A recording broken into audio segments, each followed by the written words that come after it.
Europe in the early 1300s was thriving. Bustling markets, strong kingdoms, and growing towns. But behind the prosperity, an unseen shadow was moving closer. Merchants carried silks and spices along vast trade routes. Yet hidden among their goods were rats, their fleas harboring a silent, deadly plague. In crowded ports, ships from the east arrived daily. Unbeknownst to sailors and townsfolk, they carried with them the seeds of catastrophe. At first, whispers filled marketplaces. A sudden fever, a swelling on the skin. The illness spread silently from neighbor to neighbor. Priests rang the bells of churches as families prayed for mercy. But the sickness only grew, turning homes into places of sorrow. Communities began to empty. Streets once alive with trade now echoed with silence, broken only by cries of grief and mourning. Fear spread faster than the disease. Some believed the stars had cursed them, while others blamed foreigners and outsiders. Violence flared in some towns, suspicion tearing neighbors apart.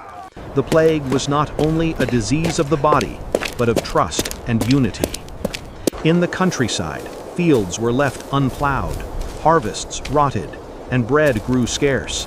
Hunger now walked hand in hand with the plague. Into this nightmare came strange figures, plague doctors in long cloaks and beaked masks, carrying herbs to fight what they barely understood. Inside crowded homes, families huddled together. A single cough was enough to bring dread. No household knew who would be taken next. Plague carts rolled down narrow streets, collecting the lifeless. Bells tolled as mourners watched silently, knowing their turn might soon arrive. Quarantine sealed neighborhoods. Heavy gates locked shut, keeping the sick within. But fear crept through the cracks and hope dimmed.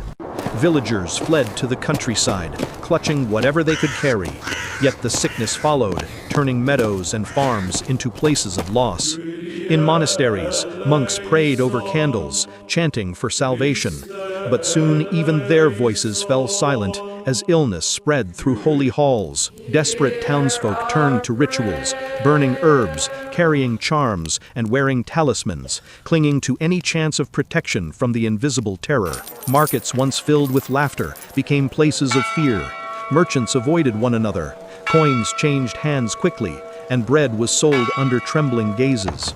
Children's games disappeared from the streets. Silence replaced their laughter, broken only by the heavy creak of plague carts in the distance. Fear of hunger joined fear of death.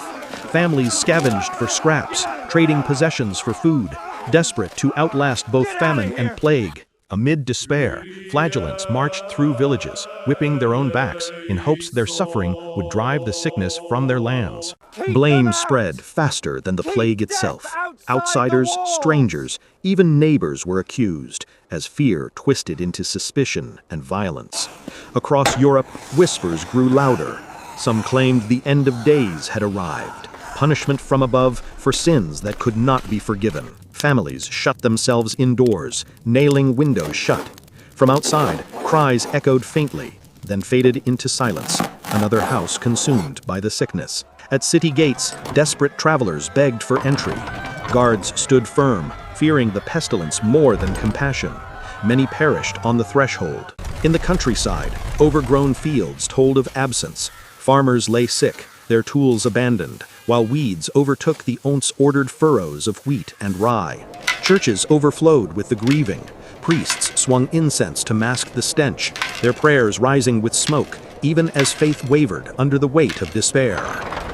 Merchants closed their shutters, markets fell silent, goods rotted where they lay, and coins clinked no more.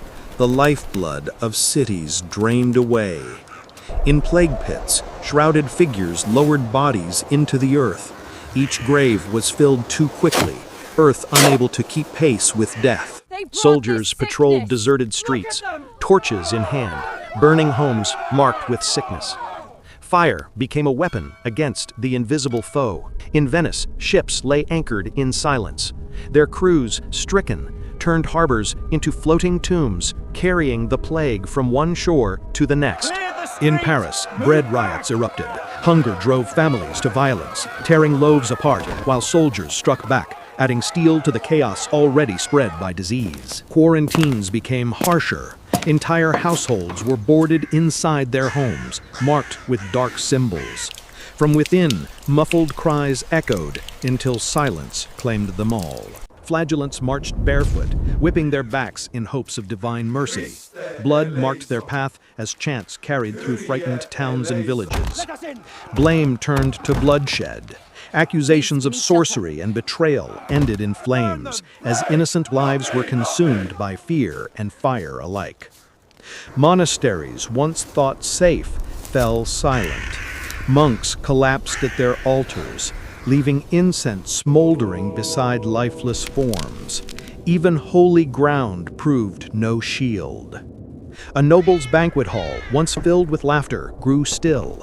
Silks and jewels offered no protection as death crossed the threshold of privilege. Children scavenged for scraps in deserted alleys, clutching crusts of bread or gnawing bones, learning survival in a world that had no place for innocence.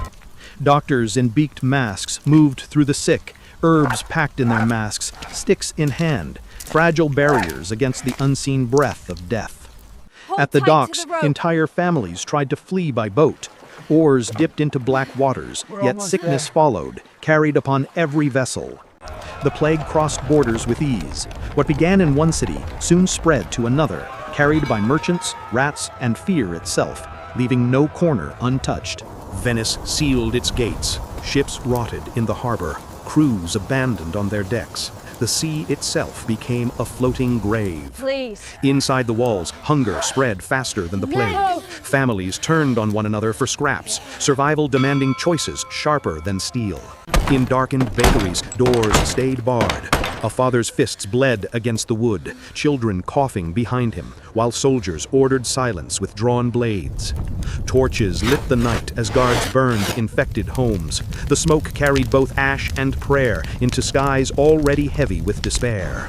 In alley shadows, a boy clutched stolen bread, watching his mother collapse. Tears refused to fall. Survival had stolen them away. The bells tolled again, louder than before. Their sound rolled across canals, not in celebration, but as the heartbeat of a city drowning. Yet dawn always came. Light broke over shuttered windows and silent canals, painting even despair in the colors of fragile renewal. Neighbors, once divided, shared herbs and bread. Small kindnesses pierced the darkness, gestures of survival that bound the living together. A weary priest climbed the cathedral tower, ringing bells not for the dead, but for the living, a call to endure. And beneath the sound, a child raised his eyes, bread in hand. In him flickered the smallest spark, proof that hope still endured. In city squares, plague doctors continued their rounds, herbs packed in their masks, sticks held out to ward away the desperate. Inside cramped homes, they bent over the sick, chanting remedies and burning incense. But their touch brought little comfort and less cure. Please, just a little. Hunger grew unbearable. Families boiled weeds, ground bark into flour, and fought over scraps once left for animals. In narrow lanes, children searched abandoned stalls for grain, scattering at every cough, the fear of infection stronger than hunger itself. Merchants once proud in silk now begged in rags, trading rings for bread, their wealth powerless against the silence of empty markets.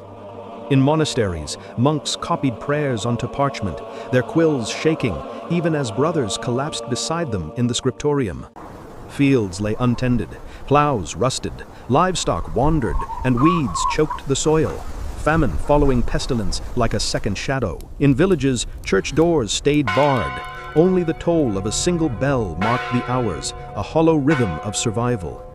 On countryside roads, refugees carried bundles on bent backs, shunned by villages ahead, abandoned by those behind. At plague pits, earth swallowed thousands. Priests mumbled final words as carts tipped their cargoes into trenches of silence. Rumors spread of distant lands untouched, of mountains, islands, hidden valleys, but few who fled ever returned.